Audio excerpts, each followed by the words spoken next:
evaluation, even for staff and for you, right? Because what we see on top may be nothing, but there could be failure underneath. The only way you're going to validate any failure underneath is not through us. It is for you hiring a wastewater contractor and digging that up. When we are out there on site, we are only doing above ground inspection only. If we can get in the tank, then we're going to look in the tank. If we see gray water, we're going to have to fix the gray water. But we will not be digging up laterals. We will not be pumping the tank. We are not here to compete with the contractors by any means. So just keep that in mind, that we're only doing above ground only, and it even says it on our form that if you want anything further, you are to hire a wastewater contractor. Very things that you can see, obviously, just if you want to first look at a property, and I know I was asked to, like if you're just walking around there for the first time without us being around, some things that you want to look at is, this is a picture right here of a septic tank. With a lid, you could just kick it and it popped off. Like we just walked up to it just to see if it was on good, just kicked it and it popped off. Septic tank lids have to be secure, sealed, and watertight. No ands, ifs, or buts. They have to be able to hold, I think, a 65-pound child, and they have to be secure. That's the state code. We have to enforce the state code. So that is a definite must on there. If you have inspection ports, these two down here at the bottom are inspection ports at the end of a lateral. You will see that on wastewater systems that we've permitted after 2003. October 1st, 2003 is when we required that. So if you see one that's broken and bent over at the end, you know we're going to have you fix it. If you can't see any of them and you know the system was put in after 2003, we're going to have you dig them up and either expose them or fix them. If you see liquid, water, it's not really water, it's sewage, believe it or not, or sand or tree roots in the inspection ports, something's probably going on. We're going to say recommend that the wastewater system be evaluated by a licensed wastewater contractor because there was effluent present in the inspection port, or there's sand present. I've dealt with some of you here where we've seen sand on inspection ports, and they hire a contractor and the whole lateral field is filled up. Or we hire, you hire it out and because we saw that there was effluent wastewater at the end of each inspection port, we're going to have you hire a contractor and get that checked or send us a report. Yes? For Reno County, are they required to pump the septic tank to be pumped for your inspections? No, we do not require the septic tank to be pumped for our inspections. Some counties do, you are correct. But we do not have that requirement here in this county. You're not even required to use our services for a mortgage inspection. If you want to use a well driller to inspect the well and collect water samples, or if you don't have to have water samples, that's fine. Or if you want to use a licensed wastewater contractor to evaluate the wastewater system, that's fine. So what do you get from us when you do hire it? We do try to pull all the property past information, any maintenance reports that should have been done and filed in our office. We catch that a lot. People are not getting their maintenance done. Any past history that we can find about repairs, we'll do that with GPS. We probe it and make sure what's there should be there and somebody hasn't slipped in something a little odd. Because when we find those situations, we again say, and hire now a contractor to get it all checked out. And then generally a new system's put in because somebody put in their own, then it's not up to code. Lagoons. My, lagoons. This is a picture of, this is not a well-maintained lagoon by any means. You have that here. It's overgrown with trees. The fencing's really pathetic on it. It's not good at all. It has very tall weeds in it. You can't even see where the inlet pipe comes into the lagoon. So vegetation height can only be 6 to 8 inches, and I have included a lagoon maintenance handout for you. Again, this is still on the mortgage inspection site webpage, and trip charges. All these handouts are available to you, what we're expecting when we come out. So the lagoon vegetation is overgrown, and it is shading where the effluent comes out. We don't want shading on effluent or in the ponding area of the lagoon because we need sunlight and wind action, UV treatment, and to help keep that breakdown occurring of the sewage. It will occur, and it does a nice job, but you can't shade it. It just no shading at all. If some of the trees are too close to the lagoon, we'll have you cut them down. We don't want fencing in, trees and fencing or anything like that. It does need to have a gate. Gates, we can be a little bit flexible on. Sometimes we see them with fence, and that's okay to use fencing. We want a 2-inch by 4-inch mesh size. That's also on your lagoon maintenance handout that I've given you as well. That's just a simple horse fencing that you can buy at a lot of the home improvement stores.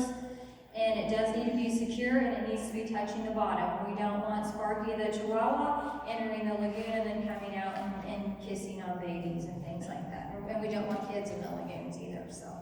And we want to keep rodents and everything else out. So, check out that lagoon. If it looks like that picture or anything, you pretty much know it's not gonna pass. We're gonna fill it, and you'll have to clean it up. Anything else? Sorry, I did wastewater so fast. Zoning and unzoning area, you still gotta have a fence around it, no matter where it's at, correct? That's right. So when Mark talks about zoning, he's talking about just the 1/3 of the county. When we talk about the sanitation code, we have jurisdiction over the entire county. We don't care whether it's in the zoned area or not. Same when somebody's talking about doing a lot split outside of the unzoned area, when Mark says, yeah, you can go right ahead and do that. You can. However, what you have to understand is the county sanitation code, when you split off 1 acre, you're required to have public water available. So don't split off 1 acre out in a rural area and expect to get any permits from our department because you haven't even met the minimum. Plus you have to have enhanced treatment. So anything less than 3 acres, you're required to have aerobic treatment or enhanced treatment systems, the aerated tanks. And the reason why we do that is, as you all know, we have really sandy soils and high groundwater. And these aerobic systems clean up the effluent to comparable to drinking water standards. And so if you think about if you have groundwater at 4 foot and your laterals are in the ground 2 feet, you really need some good effluent before it goes back to the groundwater and it's sucked back up in the well, so you're not drinking each other's, we don't want to go there. But Speaking on that, when we had all this flooding in June, has there been any issues or challenges that we should look for from flooding that would cause us to, like you're talking about backing up, is there any signs? absolutely.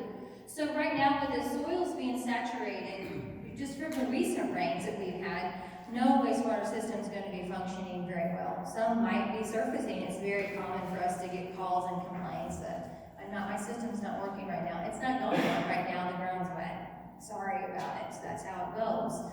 That's the beauty about being on a public sewer system. The flooding events have wreaked a lot of havoc on wells. So if you can think about like the well being a straw going underground through this great big aquifer and sandy soils, it kind of mixes things up a lot. And so we are still finishing up even some bacteriological sampling on some wells out in the county that took like 10 disinfections to get done. And it's because that well was overcome by a floodwater system to do it. So. But yeah, flooding does not make those systems work well, either one at all. It's just part of it. Darcy, real quick, tell them how they disinfect the well. Proper disinfection of the well, we actually have a handout on that on the website. And I would say the #1 step that everybody always misses is that when you take the cap off and you take the bleach and you pour it down into the well casing, they're not taking a hose and actually increasing that water well height to actually flush that entire casing. That part always seems to be missed. It's like they dump it in there and they just start running it. 1 to 2 gallons at max is what you need. And then you need to run into each faucet, shut it off, let it sit, hopefully 24 to 48 hours, the longer the better. Very hard to do when somebody lives in the house. And then let it run and let it run. You can turn on a hose and let it run outside. We don't want a lot of it in the wastewater system if we can avoid it. But there's just some natural flushing toilets and sinks and showers that's going to get into the wastewater system. But everything else, I would turn on a hose and I just let it run outside. Make sure it stays on the property so nobody complains.